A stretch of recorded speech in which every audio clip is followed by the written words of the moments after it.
disruptive technologies out there. Walmart is not only the largest retailer in the world, they are the largest corporation. Which I did not know while I did my homework.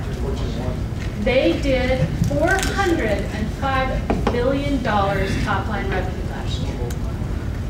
Why are they a disruptive technology? Do something better. Yeah, what? Why did they come in and become the leader? Not a rhetorical question, I really want to know. Found a way to sell They what? Okay, they aggregated what? Everything. Clothes, food.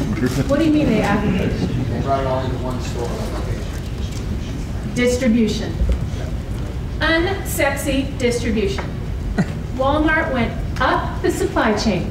Before Walmart came along, little hometown retailers were depending on the manufacturers to distribute to them. And what did that do? It built in what kind of costs? Middleman. Overhead, what kind? Shipping. Shipping and warehousing. So they had to pay a manufacturer or a wholesaler to house and ship the goods. So Walmart just went back up the supply chain one notch and created their own warehousing and shipping infrastructure and really generated a lot of cost savings, which allowed them to do what? They also gave them buying power, which allowed them to do what? Lower prices. What's that? Lower prices. Lower prices. So those are the two things that Walmart came in and did. They're not that glamorous or creative or sexy. They convinced the manufacturers to make crappy stuff. Okay, that's a whole other discussion. Lack of quality control. But the fact is they have come in and swept that industry. Yeah. They're a true disruptive technology. All right, so my first few slides are a little bit to even the playing field, so everyone's sort of aware of what's going on online. Some of us are really technical, some of us are more business here, just because you and I are going to create a business model here today. So I kind of wanted to get you up to speed on what's happening online. The two biggest revenue sources online are advertising and retail. So selling stuff and talking about selling stuff. Retail is hands down leading the way, but advertising is a respectable business.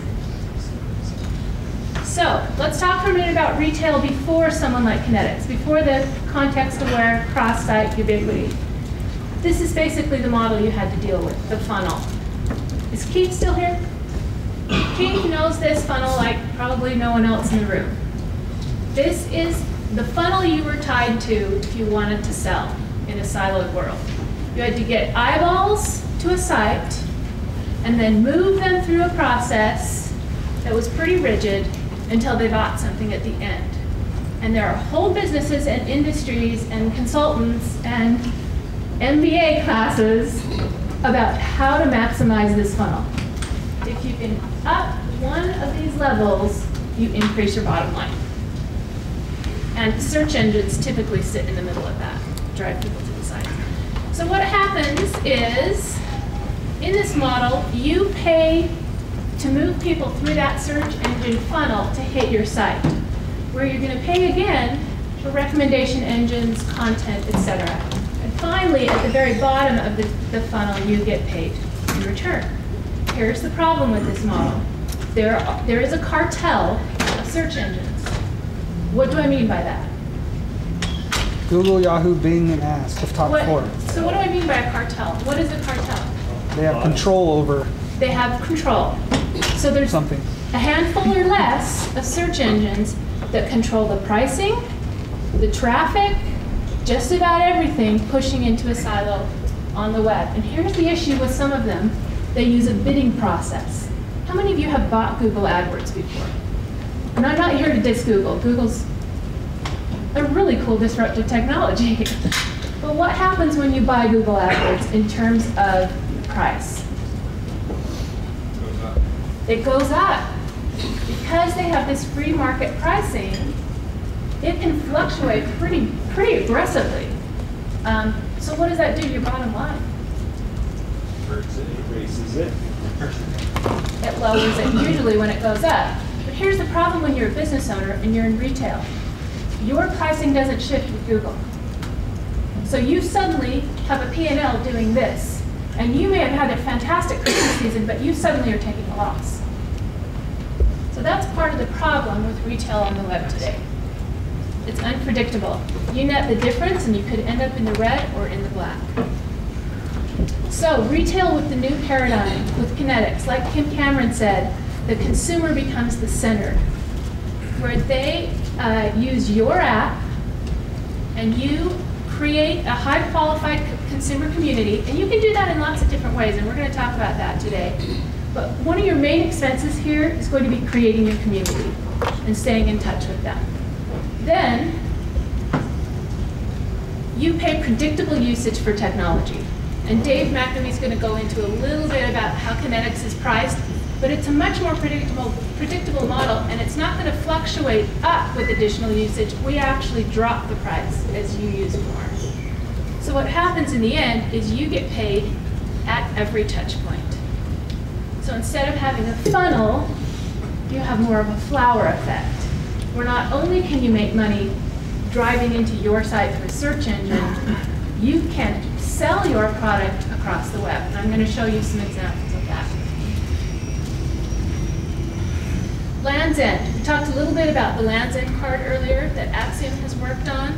So quickly, how are they doing business on the web today? Does anyone shop with Land's End? Do you know how they do business? Judy.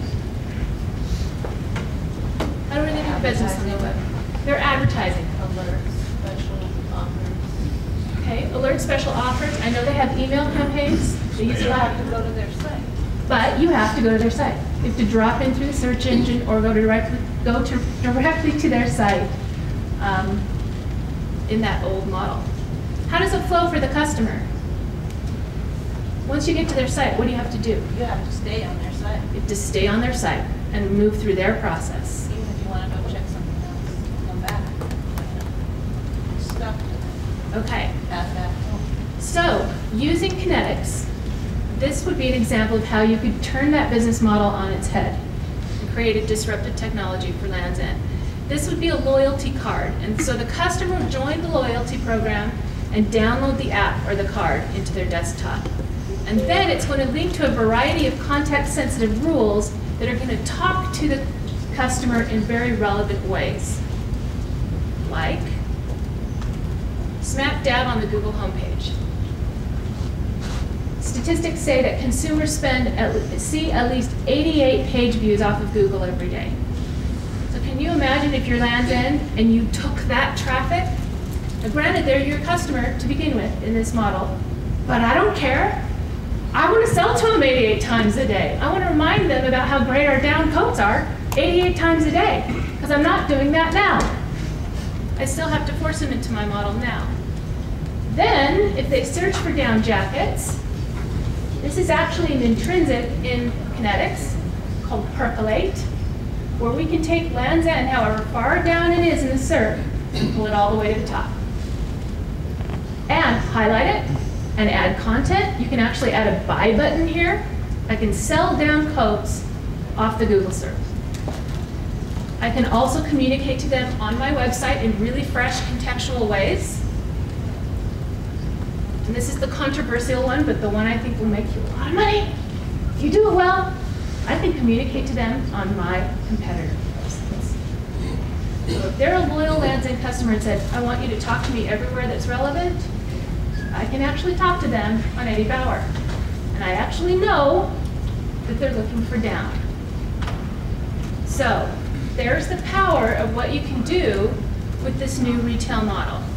I can actually communicate with a highly qualified community that have asked for me to do so, and then I can stretch that across the web, the desktop, devices, anything web-enabled, and get more sales conversion that way. I'm no longer married to that cartel pipeline.